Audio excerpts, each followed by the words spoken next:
दोस्तों, बॉलीवुड के गलियारों से सिनेमा प्रेमियों को निराश करने वाली खबर ही आ रही है।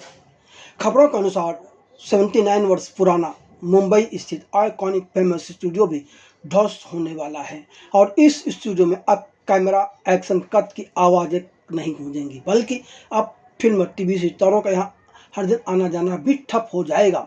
उसकी जगह पर अब यहाँ पर बहुत जल्द 69 मंजिला गगनचुंबी आवासीय इमारतें नजर आने वाली हैं। जी हाँ, चौंकिए नहीं, ऐसा ही होने जा रहा है। यह खबरें बहुत तेजी से फैल रही हैं। हम इस खबर पर विस्तार से रोशनी डालने से पहले कुछ खास बातें आप सभी के सामने रखना चाहते हैं। हिंदी सिनेमा का सही मायनों में विकास 1941 से 1960 के बीच ही हुआ।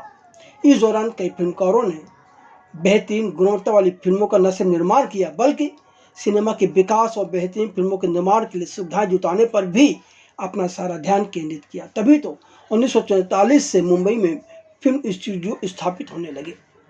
राज कपूर का आरके स्टूडियो के अलावा सजदा मुखर्जी व अशोक कुमार का फिल्मिस्तान, रुंगटा का फेमस फिल्मालय, नटराज, कमालीसान, मोहन, ज्योति, स्वाति, महबूब खान का महबूब स्टूडियो सहित कई स्टूडियो खड़े हो गए और इन स्टूडियो में फिल्मों की शूटिंग के साथ ही डबिंग, मिक्सिंग, गानों की रिकॉर्डिंग सहित तमाम तरह की सुविधाएं उपलब्ध होने लगी, जिससे एक बेहतरीन सिनेमा बन सके और सिनेमा का निरंतर प्रगति विकास होता रहे। लेकिन 2001 के बाद हिंदी सिनेमा में कॉर्पोरेट जगत के बढ़ते प्रभाव के साथ ही फिल्मों का स्तर गिरने लगा, तो दूसरी तरफ सिनेमा के विकास की गाड़ी थम गई। धीरे धीरे 40 और 50 के दशक में खड़े किए गए स्टूडियो बिकने लगे और उनकी जगह गगनचुंबी आवासीय इमारतें खड़ी होने लगी। अब तक Natraj, RK studio, Filmalaya studio, Kamalistan सहित कई स्टूडियो ध्वस्त हो गए हैं और वहां पर अब आपको गगनचुंबी इमारतें नजर आ रही होंगी। मतलब जो पीढ़ी जिसने इस स्टूडियो को देखा नहीं, वह जब इन जगहों पर इन इमारतों को देखता है तो वह कल्पना नहीं कर सकता कि कभी यहाँ पर वह स्टूडियो हुआ करते थे जहाँ फिल्में गढ़ी जाती थी, फिल्में बनाई जाती थी, फिल्में रची जाती थी, जो कि सभी का मनोरंजन करती थी। यह एक सच्चाई है। अभी 2-3 माह पहले ही मुंबई के गोरेगांव इलाके का मशहूर स्टूडियो फिल्मिस्तान स्टूडियो भी बिक गया, जहां अब 75 मंजिला आवासीय इमारतें नजर आने की तैयारी में हैं। और अब मुंबई में ही महालक्ष्मी रेलवे स्टेशन से चंद मिनटों की दूरी पर रेसकोर्स मैदान के सामने व मेट्रो रेलवे के पास स्थित आइकॉनिक स्टूडियो, जो कि 79 साल पुराना है, फेमस स्टूडियो के बिकने की पुख्ता खबर हिंदुस्तान अखबार में छपी है। हिंदुस्तान अखबार में अंग्रेजी में छपी खबर को हम हिंदी में बताने जा रहे हैं, तो मतलब उसको अनुवाद करके बताने जा रहे हैं। हिंदुस्तान दैनिक में जो छपा है उसके अनुसार सिनेमा के इतिहास का एक और हिस्सा युगों तक गुमनामी में खो जाने वाला है। पिछले 79 वर्षों से फिल्म शूटिंग को लेकर साउंड रिकॉर्डिंग और मिक्सिंग तक सभी सुविधाओं का केंद्र रहा महालक्ष्मी का फेमस स्टूडियो जल्द ही एक उच्च स्तरीय आवासीय परियोजना के लिए ध्वस्त कर दिया जाएगा। इस बार स्टूडियो के मालिक खुद एक बिल्डर के साथ मिलकर इस जमीन का पुनः विकास करेंगे। पिछले दशक में Piramal realty, Godrej properties, dB realities, Prestige और के रहेजा कॉर्प जैसे कई प्रमुख बिल्डरों ने इस जमीन में रुचि दिखाई थी, लेकिन किसी पर भी अंतिम मोहर नहीं लगी। उद्योग सूत्रों ने बताया कि के रहेजा कॉर्प रियल एस्टेट अब पुनः इस विकास के सौदे को अंतिम रूप देने के बहुत करीब पहुंच चुका है और लगभग सब कुछ तय हो चुका है।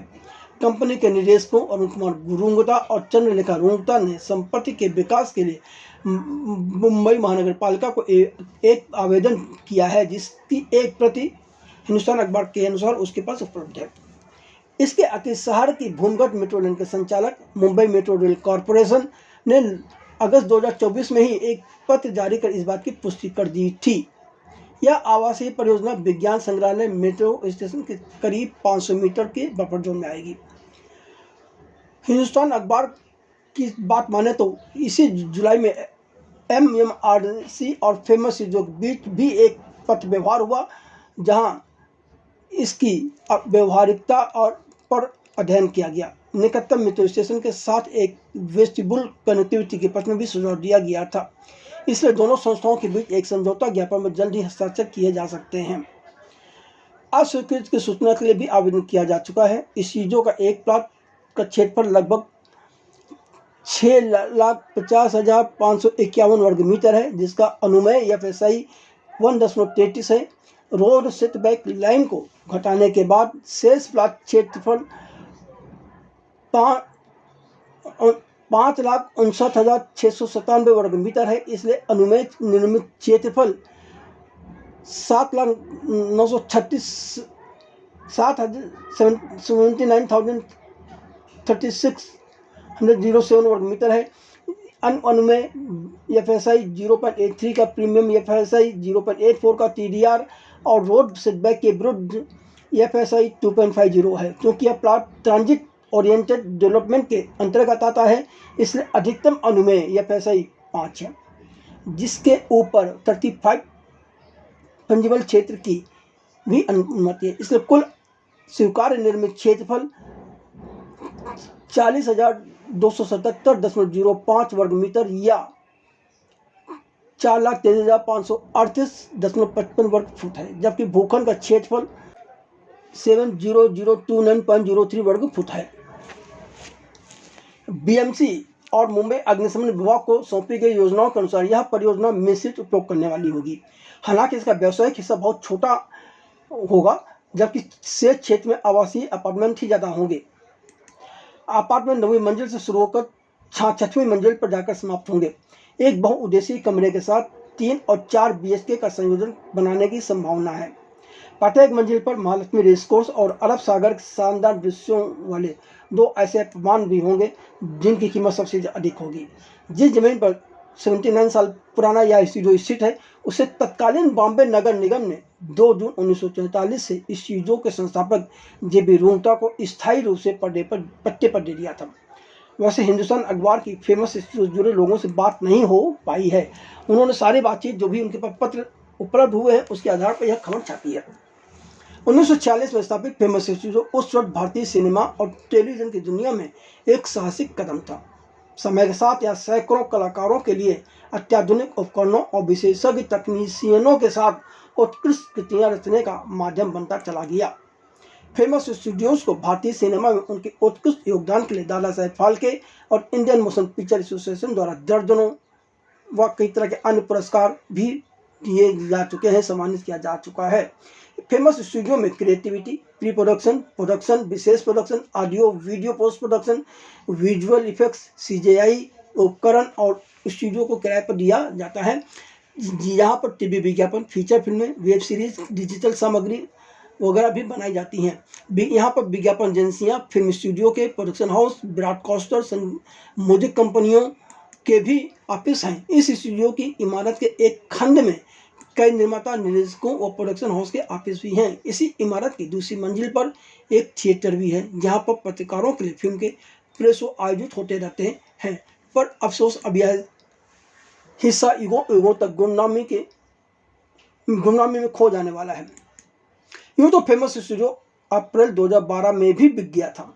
उस वक्त इसे पिरामल समूह की रियल एस्टेट शाखा पिरामल रियल्टी ने खरीदा था और तब उनकी योजना इसे आलीशान आवासीय अपार्टमेंट बनाने के लिए ढहाना था। उस वक्त खबर आई थी कि पिरामल रियल्टी ने फेमस स्टूडियो के मालिकों के साथ संयुक्त विकास के लिए एक संयुक्त समझौता किया है। इस सौदे में पिरामल को लगभग 300 करोड़ रुपए का निवेश करना था। उस वक्त दावा किया गया था कि स्टूडियो के मालिक और पिरामल दोनों इस परियोजना के मुनाफे में साझेदार होंगे, लेकिन क्या घटनाक्रम घटा पता नहीं। पर 1 साल बाद 2013 में यह सौदा रद्द हो गया था, जिसकी वजह अब तक सामने नहीं आई है।